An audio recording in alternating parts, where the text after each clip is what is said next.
Hello everybody, I hope you're all doing excellent. It is currently Tuesday, September 20th, 2022, and I have a shoe review for you guys. I have the Air Force Max CB. This is the 2019 retro, although this shoe originally came out in 1993. This was a signature model for Sir Charles Barkley of the Phoenix Suns.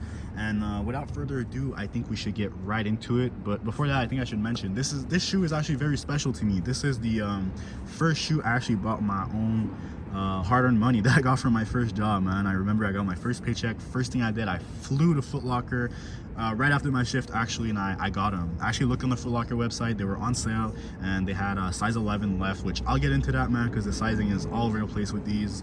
And I copped them. So I think retail was $160, and I think at the end of the day, it cost me 75 bucks total, man, Canadian. So at the end of the day, think about it, I got a OG basketball shoe, like model OG colorway, for less than 100 bucks, man. You can't beat that. And that's what I love about these types of shoes, is that they're not hyped, which just means I can scour the net for good deals and pretty much always find some, because people don't care about these.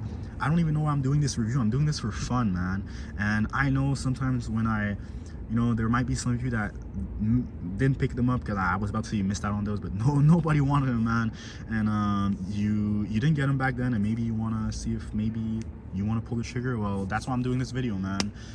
So I hope there's an audience for that. If not, who cares, man? I'm still having fun making this video. So without further rambling, man, I think I should get right into it. I want to do a little introduction to Sir Charles Barkley first and foremost.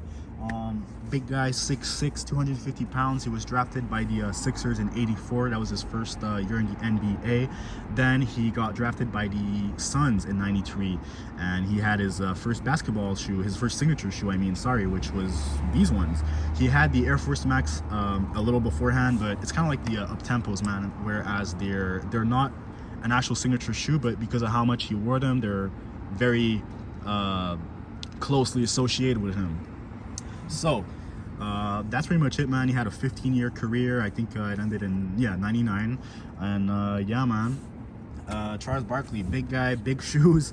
I gotta mention, this shoe feels like a Tim boot. It's kind of like the meme where it's like, imagine you're getting stomped out and you see the dude with the Tims coming, and that's when you really start panicking. Yeah, that's these. Like, you hear this?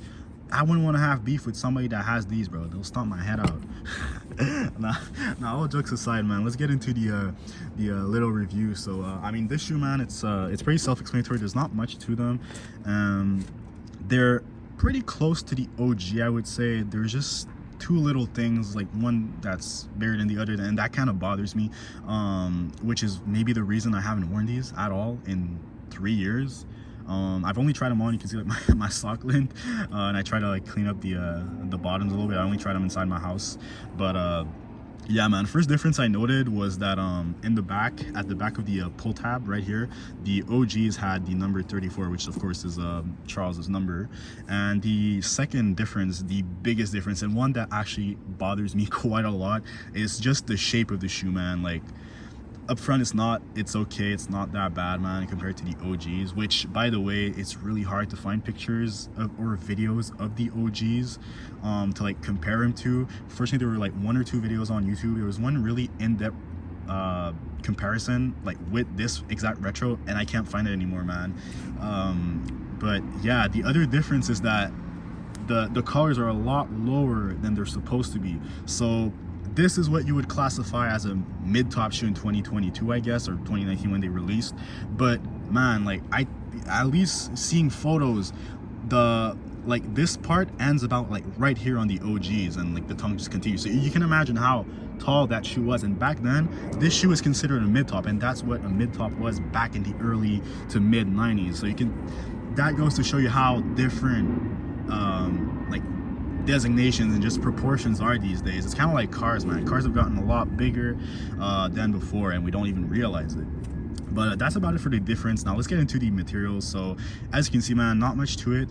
There's this like synthetic nubuck right here. It's soft, man. It's all right. I mean, there's not much to say about them. It's just the regular nubuck that you get on like the GRs. But one thing I'll say though is that the leather that they used actually feels quite soft. I'm not gonna lie. I mean, it's not the best for sure. I mean, it's Nike, but if you would feel this, you would think it's like, if you had your eyes closed, man, you probably think it's like the under paneling on the Air Jordan 1. It's just a little bit less soft, but like you can see, it doesn't take much pressure to like make it cave in. And finally, you have some neoprene right here on the tongue, and some nubuck right here, as well as the Nike Air stitching right here. The colors on the box are black, court purple, and white. Although, oh yeah, another difference that I forgot to mention, a third difference, is that the originals had a Concord coloring, as to these are court purple. So the OGs were actually a bit darker, not by a big margin, but you know, I would say something like similar to this. I mean, I don't know how it's going to show up on camera, but the way it looks right here, at least here from what I'm seeing, it looks like there's a bit of a difference. This looks like a bit darker. I just think it's the material, man, but the OG certainly appeared to me as to have that shade. So, and of course you can't forget the midfoot strap, man. The only thing about shoes with midfoot straps is that they're so freaking hard to lace up. So what I do, I actually have a little trick with these, man. Like what I do is I actually undo this, and I just do that instead, man. That way it stays clear, you know. But or actually, you know what, man, like if you don't even want to wear them with the strap, like you might as well just do this. It kind of looks dope, I'm not gonna lie. Kind of looks like, kind of has a slight look to it. Of course, you can also just, you know, go commando, go like that, man. That's your vibe. But yeah, man, there's not much to say else about these. The insole is, if I'm not mistaken, that's black and purple, yeah. Which brings me, again, I forgot, it's a very small difference, but hey, it's still a difference. The OGs had a orange insole with the black Nike Air, if I'm not mistaken, or purple. The video I looked at was like 14 years old, man, so you'll have to excuse me if I'm not completely accurate. But bottoms, you have a herringbone traction pattern, as well as the kind of like reminiscent pattern on the Air Jordan 8, which these came out the same year in '93. So that's what I mentioned, I think, in the other video, my previous Airflight Lite video, is that you can see that back then they would take like styling cues from other shoes from like the same years and apply them onto other signature models. So you got a Nike Air like embroidery right here, and you sort of have this plate right here in plastic, sorry, as well as a sort of like ballistic mesh at the back right here. And that's what I meant, man. Like, look at that leather. It's not bad at all. I'm actually surprised, like, why of all shoes did they pick these to put that leather?